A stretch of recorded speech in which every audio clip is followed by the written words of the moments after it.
sina utangulizi mrefu. Tumeimba wimbo nambari 40. Nimejaa udhaifu, ninainamia kwako, Roho Mtukufu sasa nitilie na nguvu. Roho Mtukufu njoo nijaze sasa, utakase nia yangu, njoo nijaze sasa. Tuamini na tuombe. Baba na Mungu wetu ishiye juu mbinguni, tunapenda kuangalia neno lako na kwamba uweze kuleta kwa njia inafahamika kwa urahisi. Ni kwa Yesu Kristo tunaomba na tukuamini. Kitabu kimesomwa Mithali 29 mstari ni wa 23. Maandiko yananakili hivi: kiburi cha mtu kitamshusha. Ningependa sana tutilie maanani mambo haya. Kiburi cha mtu kitamshusha, bali mwenye roho ya unyenyekevu ataheshimiwa. Tunaongozwa mchana wa leo na mada ambayo inasema shuka kwanza. Kukakuwa na tajiri mmoja katika sehemu fulani, na unajua tajiri alikuwa na mali kiasi ambacho yule ambaye anapeana hadithi angeweza kuhesabu.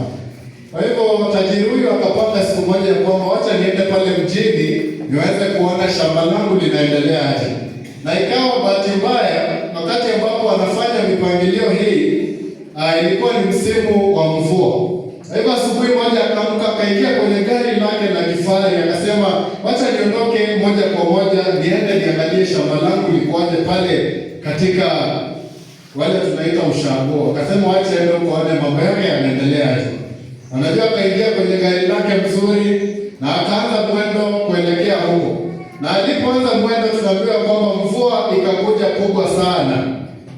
Lakini akaendelea kwa mwendo wa polepole, na alipokaribia kufika kule ambapo shamba lake lipo, akaona mpangilio ama magari zimefuatana kutoka mahali hapo hadi ile ngambo nyingine. Akaanza kuwa na wasiwasi, ni nini inaendelea huku? Kwa hivyo akajaribu kuulizia ni nini inaendelea huko. Akaambiwa ya kwamba kuna daraja ambalo liko hapo mbele na limejaa likaharibika.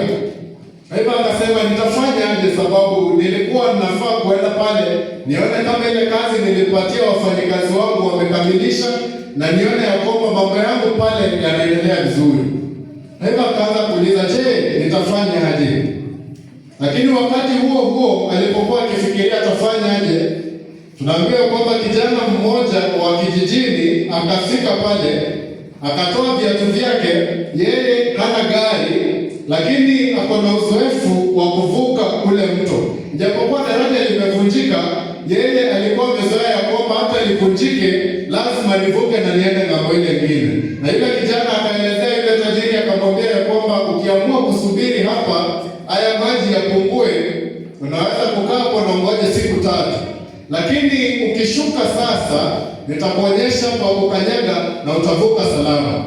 Najua yule tajiri akajaribu kuangalia kiasi ya yale maji ambayo yako pale, akajaribu kuangalia nguo ambazo amezivalia, akajaribu kuangalia viatu ambazo amezivalia, na akasema ya kwamba nikishuka sehemu hii kweli nitachafuka.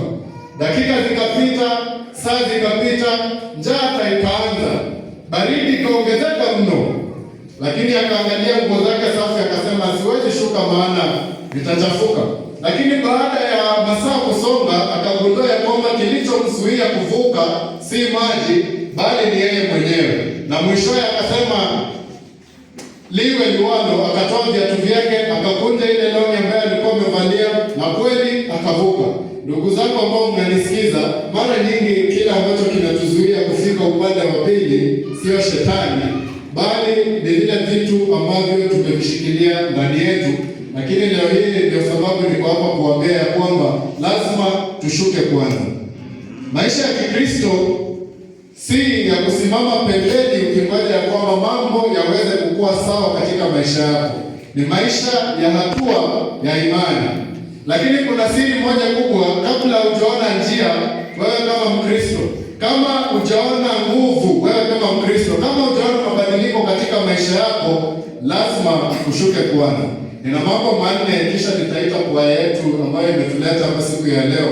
Nikifika pointi ya 4, mkwe mmesimama mmekuja hapa mbele. Jambo la kwanza, shuka Mungu akuonyeshe njia. Yule tajiri alisimama pale akisubiri ya kwamba mazingira yaweze kubadilika, lakini njia ilikuwepo chini ya maji. Na ningependa kuambia ya kwamba Mungu saa zingine ama mara kwa mara hufanya vivyo hivyo, ya kwamba hatuonyeshi njia ukiwa pale juu. Lazima uwe tayari kushuka kama Mkristo ndiposa uweze kuona njia ya Mwenyezi Mungu. Lakini hapa ndipo wengi wetu tumekwama na kushindwa kushuka, sababu wengine wetu, jinsi ambavyo mnanitazama vizuri kwa tabasamu, tumejaa na kiburi. Kila wakati mtu akijaribu kukwambia kitu, unasema ya kwamba ninafahamu tayari yale ambayo unanieleza. Wengine wetu tumeshindwa kushuka sababu ya majivuno, ya kwamba siwezi fanya kitu fulani sababu kitu hiki kitanidharau. Nikifanya hivi, je, nitaonekana aje? Madharau ndogo ndogo hata katika kanisa, ya kwamba unaona njia ya Mwenyezi Mungu ni ndogo, lakini ukweli mchana wa leo ni ya kwamba huwezi kuonyeshwa njia ya Mungu ukiwa umejijaza wewe mwenyewe. Lazima ushuke, ndipo Mungu aweze kukuonyesha pale ambapo unapaswa kukanyaga. Jambo la pili, shuka uone nguvu ya Mwenyezi Mungu. Shuka uone nguvu ya Mwenyezi Mungu. Yule tajiri hangejua kina cha maji wala nguvu ya kuvuka kama alibaki pale pembeni. Jambo hili linanikumbusha Wanaisraeli walipokuwa wakitolewa kule Misri. Najua walifika kule kwenye maji wakaanza kushangaa, je, tutafanya aje? Lakini baadaye njia ikagawanya na wakatembea kwenye nchi kavu. Napenda Biblia sababu inasema ya kwamba wote walipita, ijapokuwa ile jeshi ya Farao ambayo ilienda kuingia maji yakakuja. Unajua sasa hivi katika hii dunia ambayo tunaishi, tukijiweka katika hali hiyo ya Wanaisraeli, tunaweza kusimama vizuri, tunaona ya kwamba kuna maji hapa, imefunguka kabisa, kuna njia. Lakini kuna wale bado tutaanza kujiuliza, na nikipita, je, maji yarudi, kutakuwa aje? Najua Wanaisraeli wangeanza kujiuliza maswali kama hayo, mwishowe hawangemalizia kuvuka. Basi nguvu ya Mwenyezi Mungu huonekana kwa wale ambao wanaingia ndani, si wale wanaotazama kwa umbali. Lakini kuna kitu ambacho kinazuia watu kuona nguvu hiyo, na tumevizungumzia mara kwa mara. Sisi ni Wakristo, tunajiita ya kwamba sisi ni Wakristo, lakini midomo imejaa maneno hata kuliko maombi. Mara kwa mara wengi tuko hapa kanisani, lakini tuna mioyo michafu. Tunataka nguvu ya Mwenyezi Mungu ije katika maisha yetu, na hatujajitakasa ndani ya mioyo yetu. Na ningependa kuambia ya kwamba huwezi kuona nguvu ya Mungu nje wakati ndani ya moyo wako hujakubali kushuka. Na ndiposa niko hapa kuwakumbusha mchana wa leo, lazima tushuke kwanza. Jambo la tatu, shuka uachilie hofu. Hofu ya yule tajiri, wapendwa, haikukuwa yale maji ambayo yalikuwa yamefurika. Ilikuwa ni kile angepoteza akishuka. Na leo najua kuna wale ambao nazungumzia wanaogopa ya kwamba nikishuka, je, maisha yangu ya zamani yatakuwa aje? Nikishuka, je, watu watanitazama aje? Lakini ningependa kuambia ya kwamba hata utafuka, utakapoingia pale ndani, kwa kweli utapata utakaso. Hofu inakufunga ukiwa juu, lakini pindi tu unakubali kushuka, uhuru unaanza. Waimbaji ambao umetuleta hapa siku ya leo, ni vizuri kwanza tuweze kushuka, ndiposa Mungu aweze kututumia kwa njia apendavyo. Sijui kama mmetazama vikundi mbalimbali pale nje, wengi wamekataa kushuka na mnaona matokeo ni yapi. Sasa hivi ninavyozungumza, unaweza andaa launch vizuri jinsi ambavyo mmeandaa. Uweze kutuma barua yako kwenda kwaya fulani, bahati mbaya upate umetuma kwenda kwa branch. Unangoja launch imefika, unajaribu kuona asi nilialika kwaya fulani. Lakini ukienda kupiga simu unafahamishwa ya kwamba ulituma barua kwa branch. Lazima tukubali kushuka ndiposa Mwenyezi Mungu aweze kututumia. Jambo la mwisho, wapendwa, shuka katika uhusiano na Mungu. Watu wengi wako kama huyu tajiri ambaye tumeangalia. Tuko karibu kuvuka, lakini bado tuko juu. Tunasema ya kwamba nikishuka watu wataniona aje? Hizi nguo ambazo nimevaa sikubaliki kushuka, watu watanitazama aje katika maisha haya? Tunahudhuria kanisani vyema kila Sabato baada ya nyingine, ninakuja vizuri, nimevaa vizuri, tunaketi hata viti vya mbele, tunahudhuria mikutano yote, lakini bado hatubadiliki. Wengi wanaimba kwenye kwaya, lakini bado hawaguswi. Wengi tunamfahamu Mungu, lakini kinachohuzunisha ni ya kwamba hatumfahamu kwa undani. Na ni kwa nini? Kwa sababu hatujakubali kushuka na Mwenyezi Mungu aweze kututumia. Wengi bado tuko katika hali yetu ya kutojua ya kwamba yale ambayo tunafanya ni mabaya.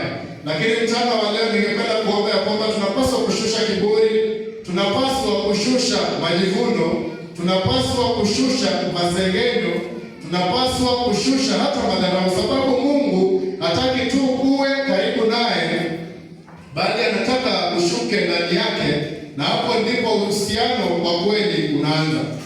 Ile tajiri baada ya kukaa muda mrefu akingoja maji yaweze kupungua, lakini tunaambiwa ya kwamba his success came the moment when he decided to come down na aweze kushuka katika yale maji ndiposa aende ile ng'ambo nyingine. Ndugu zangu ambao mnanisikiza, hii launch ama uzinduzi huu ni mwanzo wa kitu kikubwa. Na leo swali si ati je, tuko na vipaji vipi katika maisha yetu ya Ukristo? Swali si je, tuko na sauti gani kama mwimbaji?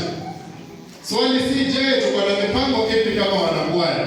Lakini swali ni je, tumekubali kushuka Mwenyezi Mungu aweze kututumia?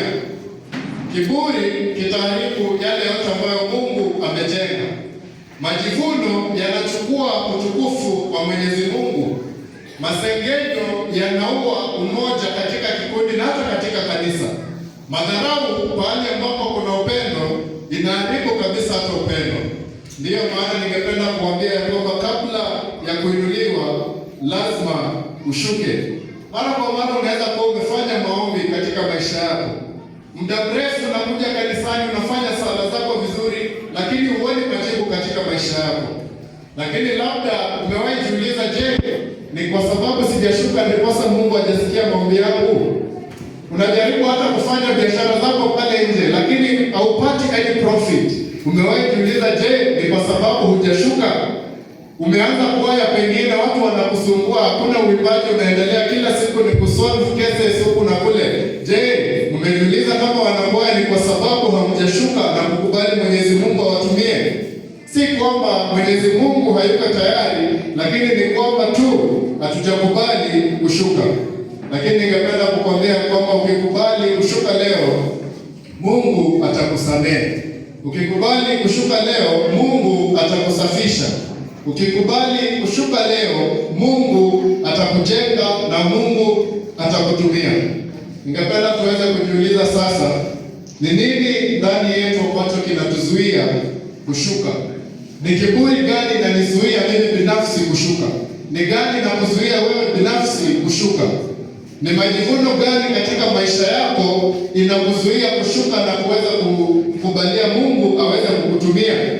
Ni maneno gani nimekuwa nikisema? Unafahamu ni maneno yapi umekuwa ukiyasema kuhusu hata majirani zako, waimbaji, kuhusu waimbaji wenzenu? Ni maneno gani ambayo yanakuzuia wewe kushuka ndiposa Mungu akuwe akikutumia? Ni nani nimemdharau katika kanisa? Nani nimemdharau hata katika uimbaji wangu? Lakini ningependa kuambia kwamba usingoje kesho, amua leo mwenyewe kushuka. Ningependa kuomba na wale ambao wanasema ya kwamba Bwana, nakubali kushuka leo ndiposa uweze kunitumia kwa njia ipasavyo. Kama hilo ni ombi lako, utasimama tufanye ombi, kisha tutaendelea na uzinduzi wetu.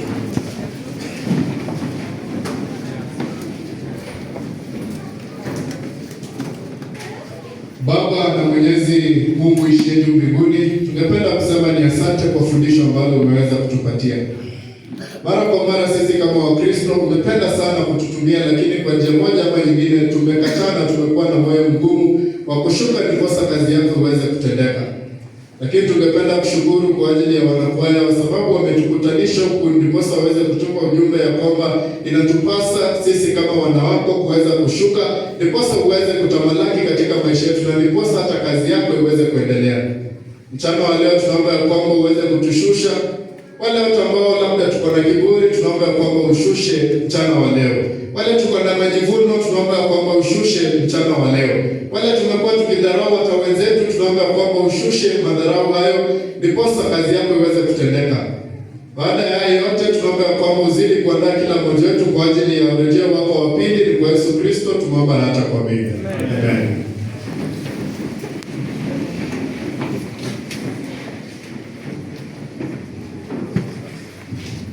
Ambao wamekuwa kibiri, najua imeguza wengi, lakini hiyo ndio ukweli. Kweli inauma, ndio maana tuseme amina. Bwana Yesu asifiwe. Sasa wacha tusikie wimbo mmoja kutoka hao wanakwaya wetu, alafu kisha baadaye tutaweza kuwaombea, alafu tuanze shughuli ya siku ya leo. Kwa hiyo DJ, tafadhali tupe wimbo.